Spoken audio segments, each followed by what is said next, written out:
With no David? Oh, man. Everybody ready? Y'all fire away. What did you learn from the film that maybe you did have a feel for immediately after the game? I thought that the protection was better, than you felt coming out of it. I thought they did a good job early on from protection standpoint. We did have a couple of breakdowns later in the game. Obviously, we need to get those cleaned up. But, the guys up front did a good job. I thought they, did a good job creating holes. The backs ran hard. So you saw the improvement that we were hoping for.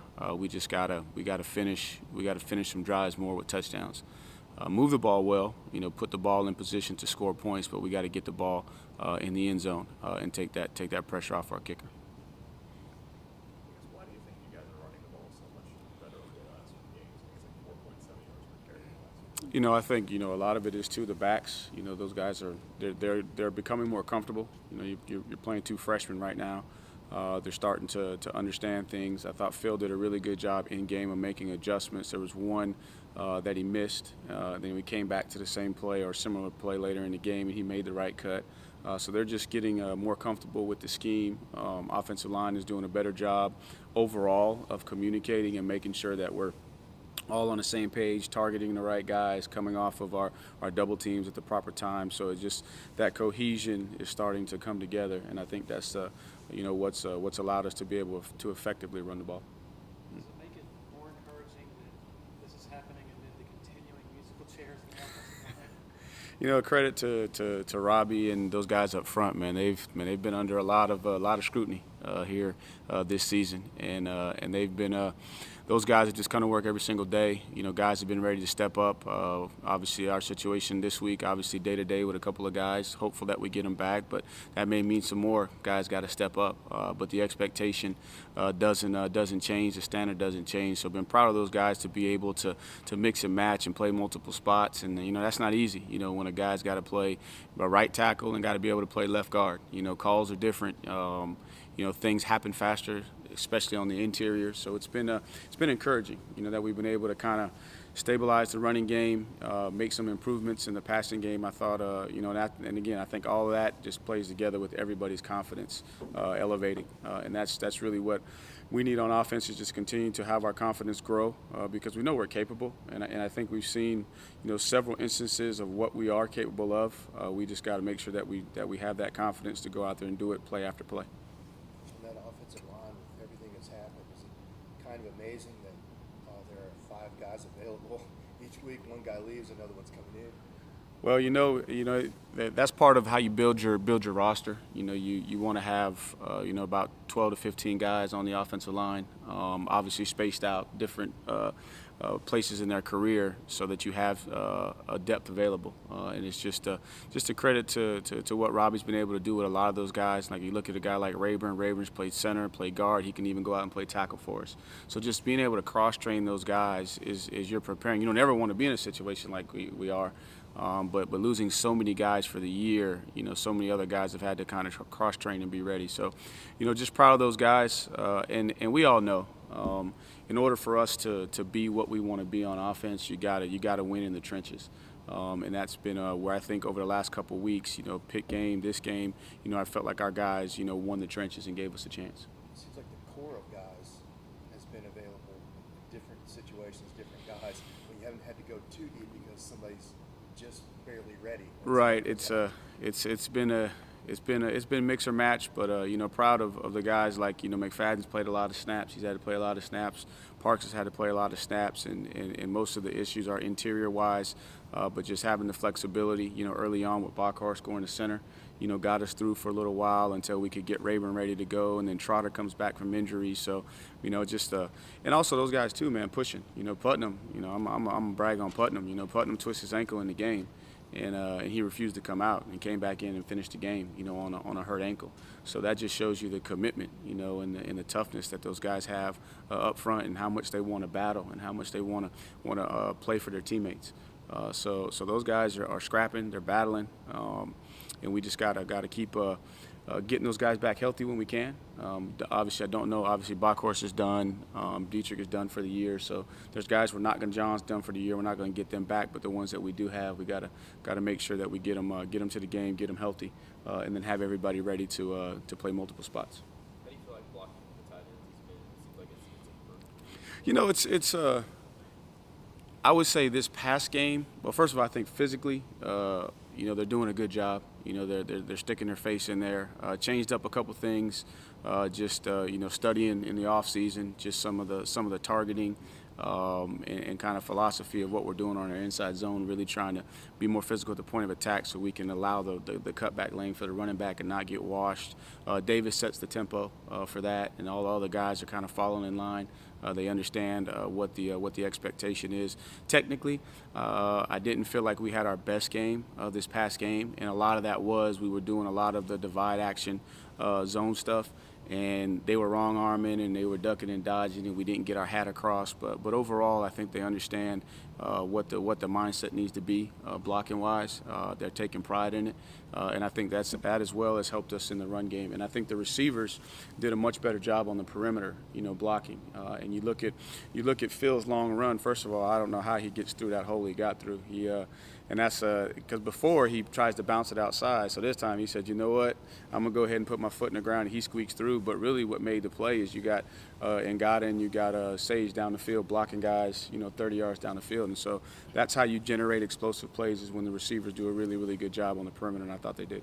With the young backs, are you seeing them find some of the holes and cutback lanes now that they've learned? Yeah, they're becoming a little bit more comfortable. And again, we've had to use multiple schemes because each team is different. And I thought Shipley in particular did a really good job on some of our outside zone stuff. Man, he found the cutbacks quick. He understood some of the midline stuff we were doing, so he's getting a better feel with every rep. Some of those cuts are new to him, but he looks like he's becoming more comfortable with those. Phil is, and again, Phil didn't get to play as much early on, so he's kind of a little bit behind Shipley, but he's very coachable.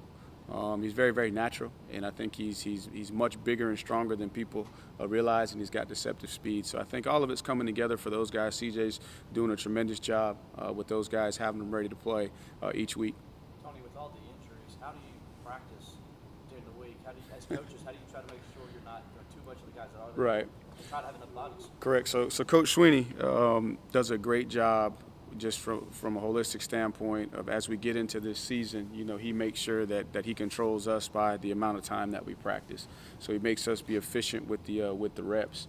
Up front, it's a challenge because you're rolling two groups. You got to have two groups constantly rolling throughout practice. So, several of those guys are having to take multiple reps with the first and the second unit. But if we're on a 5-minute period and I have 8 plays scripted in that 5 minutes, when we finish those 8 plays, we're done, and they'll catch a little break before we move on to the next period, just with that mindset of, hey, I could steal 2 or 3 more reps, but then that could actually hurt you on Saturday because those accumulate over the years. Over the course of the week and the course of the season. With the pick that DJ threw to Ngata, Yeah. He said after the game that was like his own read. Yeah, so we've have some plays designed where we say, hey, we're going to this guy, no matter what. And then Ngata's got to do a good job of trying to make sure he becomes a defender and not get it picked off. But there's certain situations where we give him some reads, and then there's certain situations where we say, hey, we're going to throw this one up to this guy and see can he go make a play. Yep. So that was one of those ones where it was designed to go to Ngata there. What did y'all see pre-snap that you liked? They like they had safety help. They had safety help, but you had man coverage, and you got one of your best players in man coverage, and you were hoping that they were going to rotate a little bit, try to get them isolated to the field. So yeah, that's more on coaching than it is on DJ. Yep. Is that a situation where DJ at times you see him lock on to one guy, where again it goes back to coaching. You got to teach him, even if you don't have a read over here, look a safety off. Yep.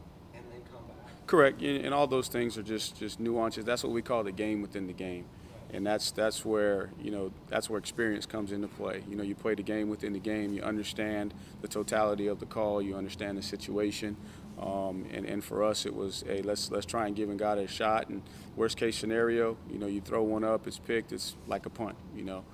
That's kind of the way the conversation we had on the headset after that play. Do you feel like he does lock on a little too much?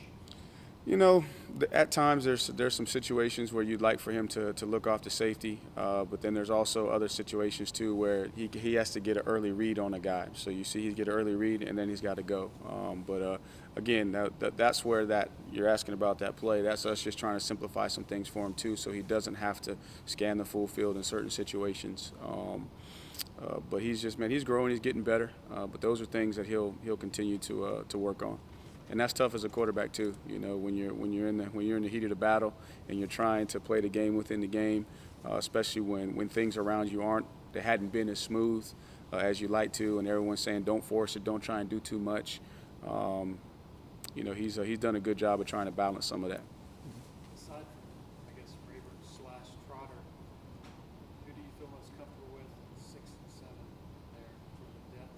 So the depth. In case things. Yeah, so T.O.'s got to be ready to go, and then Mitchell Mays. You know, Mitchell Mays has got to be ready to go, and he's a guy that's predominantly been a tackle for us. But over the last couple of weeks, we've actually been putting him in practice at guard, getting him some work at guard, so that he could go both ways for us. And then you got center wise, you got Trent. Yep. Go ahead. Back to the wide receivers blocking.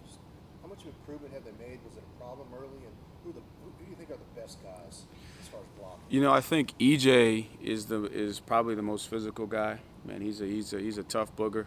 You know, Bo's gotten better, and I think where Bo has improved is just pre-snap recognition and then just post-snap validation. You know, I think early on things were happening so fast, and you got a freshman out there, and you know he's just trying to get lined up. Next thing you know, the ball snapped, and here it comes. Well, if you hurry up and get lined up, you can process the structure. You know where your problems are.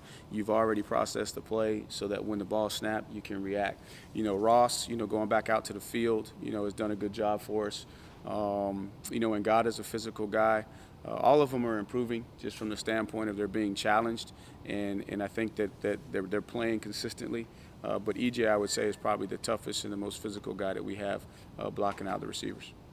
Talk about adjusting going back out to the field. Was it development of Bo Collins, or what allowed that? Well, that was you had Ngata back.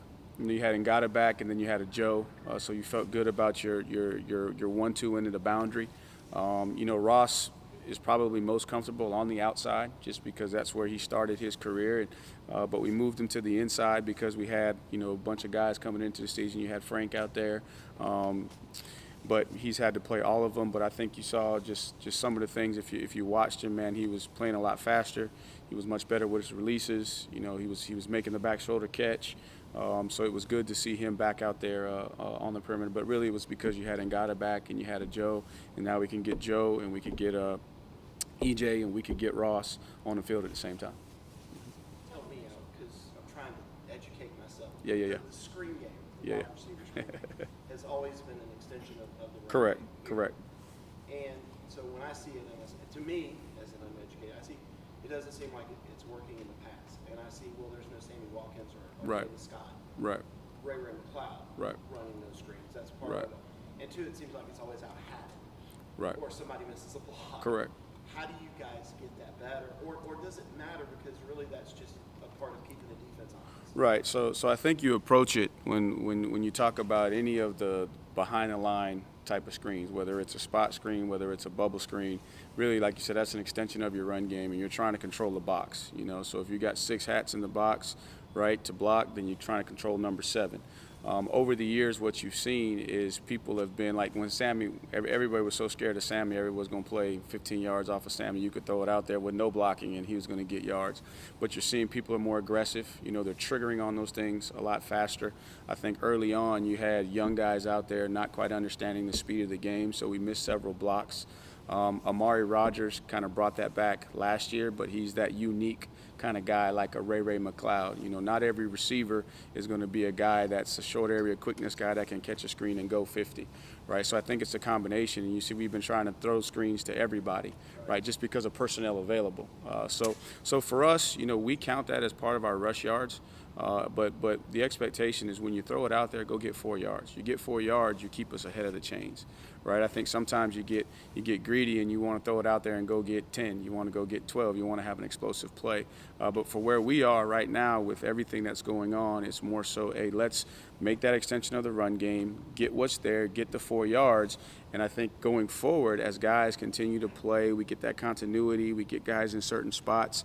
Jay Ross is a guy that's really, really good at those screens, right? But he was playing in the boundary where you don't have those opportunities, right? You got to get him out there to the field. So it's a myriad of things, but I think you're on it in terms of understanding its extension of the run game, and the quarterback's got to make the right decision. And it's always that balance. Like we're watching the tape for Louisville, and we threw a couple out there, and we're like, man, if we handed that thing to Travis, he was going to hit his head on the goalpost. So it's always just kind of that balance, and you're really just trying to control a defender, right, to keep him out of the box so that you're not outnumbered. Is that something that to me, because I don't see a body type of, of an Amari or a Ray Ray, that you guys are talking about in recruiting about, hey, we've got a bunch of 6'2" guys. Right. Now let's go get that twitchy guy that can work. Right. I think Speck was that guy, so Spector's really, really good at that. I think EJ, but EJ just needs some work at it. I don't know how much he did that in the past. He's got the twitch. So that is something that we've discussed in recruiting, just making sure that we have some multiple body types to kind of give us access to everything, that we have. And if you watched us over the years, we were always big into the boundary, big in the slot, and then small on the outside, right? Then Sammy came along, and then Sammy kind of changed it where you could have, but there's only one Sammy, And so then we went back to the Artavis and the Ray Ray in that position, and then Jeff kind of evolved and said he wanted to be much bigger, on the perimeter, and so we moved those guys inside. You had our Hunter Renfro. So I think Speck was the guy that we were hoping, but obviously we haven't had him back. He could do it. Jay Ross can do it as well, but in his opportunities, we just weren't where we needed to be from an understanding and a technical standpoint on the perimeter because of youth. But hopefully going forward, as those guys continue to work together, and then we can also use some of those tight ends too out there to get some of the run schemes going. And I know there's one in particular. We threw it to Ross, and really, what happened there is, you switch alignments. Now the individual who has to make the call is different, and EJ was trying to communicate a call to Jake, but it was Jake's call, and so Jake blocked it the way Jake saw it, and EJ needed to come on. If EJ comes on, we're going to have a pretty good play right there. And then we also had a bubble screen out there to the field that they overloaded it, and then we handed it off, and Shipley went for about 10. So it's just a kind of balancing act, and we're aware of the things that we got to work on to improve there. You mentioned being able to hear DJ talking in the Yep. headset Yep. On Saturday. I guess, do you feel like there's something that switched in him during practice where he was a little more vocal and that kind of showed during game time? Right. I think he understands now fully what it means to be, the quarterback at Clemson University, right? Where I think a lot of people who haven't been here for a while, you come in the door and you're kind of riding on the success of, past groups. Well, each one of those groups had to create their own identity, right? And that's what he has to do, create his identity. Unfortunately, it's taken some adversity and probably some things that are uncomfortable to him, but now he's finding his own identity and he's battling, and he's not gonna cave to the pressure. He's gonna rise to the occasion and go lead, and so that's why you've seen him play better. From our perspective, I thought he managed the game well. I know there were some throwaways where people may want to be like, well, why is he throwing the ball away? What are we doing? Well, that's what the play required. We're moving the pocket. There's nothing there. Don't force it. Throw it away. We go to the next down. So he's making those improvements and he's leading. And I think the thing that we're most pleased with as coaches is when we had the strip sack fumble, right, for a touchdown, and then we get the ball back. Just the demeanor of the guys on the sideline was like, it was almost reminiscent of Deshaun when he said, hey, they gave us too much time. Those guys had a look in their eye that they were going to take the ball down the field and go score, which is something that is very, very positive for us offensively. That when we were in that situation, and it starts with the quarterback and all those guys believing that, hey, we're going to go find a way to go win this game and score a touchdown. Do you feel like that post-game after Pitt was kind of maybe a turning point for DJ where something in him was just like, okay, I really have to step up now? I think it probably happened before Pitt, but I do know, Coach Sweeney and him had a moment coming off the field, and I know that the Pitt fans weren't very nice to him, coming off the field, and sometimes those things can become motivation for you, right? But then also too, create some self-awareness and understanding of the responsibility that you have, the position that you're in, and then your duty is to respond. And what I know of DJ, he's going to respond the right way. And that's all he's done since this season, since he's been going through the things that he's had to deal with. Tony, you said last week that you were hoping the way he would take it is kind of the way Marcus Tate did, where he would sit back, watch a little bit, and that helped him. Is that kind of what you saw with the responses? Do you feel like giving Tyson a couple series that Pitt kind of did anything for him? I think first and foremost it was big for Tyson, and was hoping to have get Tyson in a little bit more this game. But I felt in the first half, we were moving the ball. Right, I think we had, 4 straight potential scoring drives. I think a field goal, missed field goal, 2 touchdowns. So things were going good. DJ was kind of in rhythm. He was managing the system. But I think the biggest thing for DJ is as I was saying a second ago, just understanding the totality of his position and not being overwhelmed by it. Right, not making it bigger than what it is, not letting it affect him, and just go out and play football and have fun. And so I think it was for all the guys, my greatest joy, right, is after the game being able to stand back in the locker room and watch the guys dance and watch the joy and the excitement and the smiles on their face, right? And I started to see that, as we finished warm-ups, addressing them before we went out on the game, that the guys were, they were playing, with the passion and the love and the fun was starting to come back. You mentioned you plan to get Tyson in. What does he give you? What type of change up that DJ might Right. I think especially as in a quarterback run area, he does a good job there. Obviously, he can make all the throws. We saw that. He can manage the game. Very similar to DJ. I think that obviously DJ has more experience, but he definitely gives you an element to where you can neutralize hats in the run game. Coach, you see a little bit of your younger self in a guy like Will Brown? My younger self, yeah, just a scrappy guy that really shouldn't be out there competing with the guys he's competing with. Of course, and I love Will Brown, and it's just a testament. He's out there, he's our punt returner, and he's earned that. He's earned that by the way that he works. He's earned the credibility in the locker room. He's earned the trust of the coaches. He's in the master's program. I mean, he does everything. He does everything right. Probably a little bit smarter than me though, the younger me. Encouraging. I mean, he's out working and running, every single day. I don't know exactly what the timetable is on him, but I'm encouraged just by what I see him do, during practice, his ability to run. But I know our medical staff has been very, very thorough with his situation, man. They're turning over every single stone. And the biggest thing is to make sure that mentally, he feels good with where he is to be able to go out and play. Because physically, he looks like he's ready to go. But again, I don't sit in those conversations to know exactly, and I don't see when he's running, the entire time. I get to peek out there and see him move around. He's moving fast, I know that. But I don't know what the extent of it is.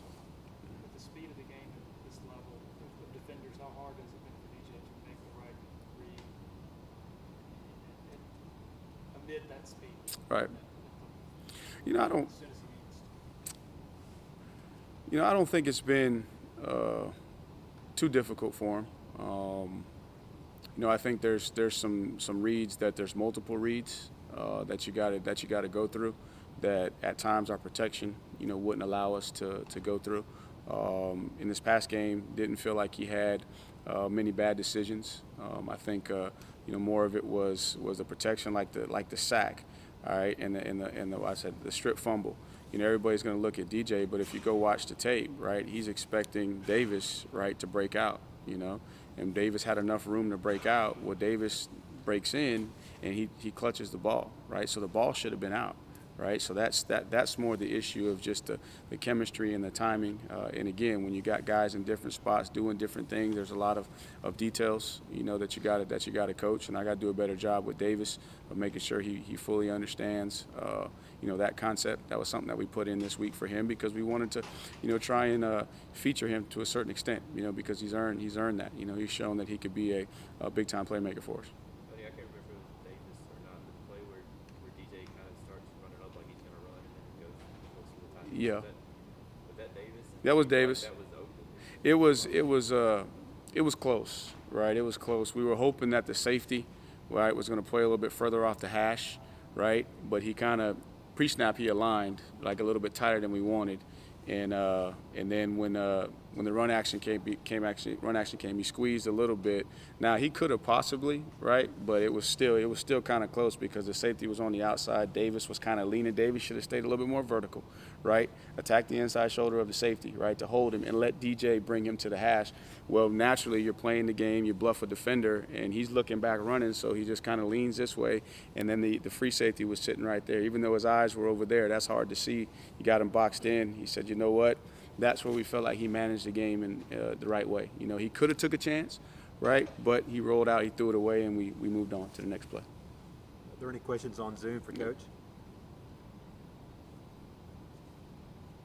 Hey Tony, this is Anna with Clemson 24/7. I don't know if Paul Teo got in the game. I don't think he did this past weekend. He did. You mentioned he did. Okay. He did. In order Go for ahead. him to take, I guess, the next step for you guys to trust him, maybe with a little bit more meaningful snaps, where does he need to improve the most? Biggest thing for Tio is just the consistency in practice and in showing day in and day out that you can trust him. And unfortunate for him, I think it was a play where Trotter was out, Putnam was out. It was that series where I think it was a 2-minute series where we started the drive with the screen, and then we came back on third down trying to run the draw, and then he misses the guy on that play. And again, that's where those are the things where you got to trust him in practice to be able to do it, so he can get the more meaningful snaps. And in his defense, Tio can do it all now. Physically, he's got all the tools. It's just a matter of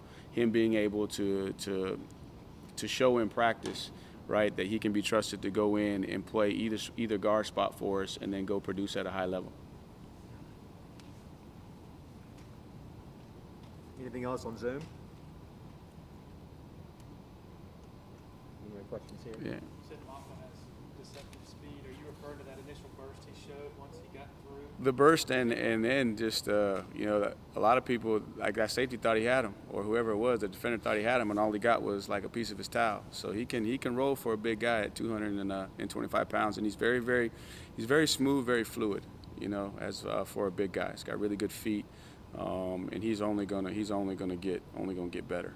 So I'm excited about that three-headed monster that CJ is gonna have for the next couple of years in Phil, Will, and Kobe. I just want to ask on Louisville, what do you see? Yeah. Oh my gosh. No, so Louisville's a structure where they play to their personnel, right? So when you look at them on paper, you're going to see a D-line that doesn't look like it's very big, but they're intentional with that. They move those guys every single play. They create a lot of disruption, even though statistically their numbers may not be, as high as what they're actually able to do. They create a lot of havoc. They can create TFLs. They can get to the quarterback. They're very, very multiple on the back end. I mean, we've seen just about every single coverage known to man. Like I know, going back to you, like cover three, I could say cover three. You're like, oh, that's cover three. It's 3 deep, 4 underneath. But we counted 11 versions of cover three, right, with different guys going in different spots, which when you're talking about quarterback reads, right, so you got to diagnose, right, 7 different versions of one coverage, right, because a play design may be good versus two of two of the 7 for cover 3. You want to go to this side or over there. So that's been a little bit of a headache. And they're becoming a little bit more aggressive too. You watch them over the last couple of games. They're starting to bring a lot more pressure, right? So they're getting their linebackers involved, and so it's going to be a good challenge to be able to catch all the movement, right? Because they're going to start in an odd structure, but then they're going to move everywhere, and they got every kind of line twist, and that's an area where we've been good at times, but at other times we haven't been so good.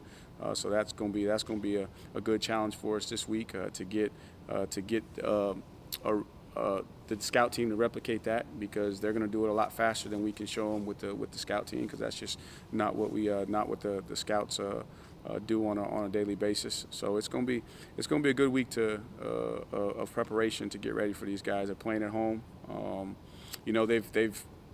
Their record's 4-4, but man, they've lost some really, really close games, gone down to the wire. I think they were tied with Wake Forest all the way down to the last minute of the game. So it's going to be a good challenge. Scheme wise, with some of the movement and stuff, anyone they remind you of that y'all played? I'm trying to think. I tried to forget some of them games earlier in the season, but no, structurally. So structurally. Georgia Tech, except for they don't do the coverage variations on the back. They're not as much of the 3 safety. NC State structure similar, but again, they're not as much of the 3 safety. They're more of a 4-down odd team where they're taking 4-down personnel, reducing to the boundary, playing with a nickel Sam, right? But then they're going to play a lot of those coverages. So it's similar, but it's different than the other structures that we play, and they move a whole lot more than anybody that we've played so far. Was there Mike as active the guys you've seen? Mike, number 9, yeah, he's I think he's led their team in tackles the last 2 seasons, leads them right now. Matter of fact, came to camp here. I remember, kid from Mississippi, had a good camp. He was kind of a tweener coming out, safety, body type, went there, Mike played a lot of football for him. He gets them lined up. He's kind of their heart and soul. He's had to play both of the inside spots, I guess, with some injuries. Number 7, was a guy that I remember from 2 years ago. Unfortunately, he's out for the year. And then 24 has been starting for him, but something happened. He was out the first half last week, and they played 44. 44 is a good player. And so they do a good job. And they're aggressive. Their safeties are big, run the alley.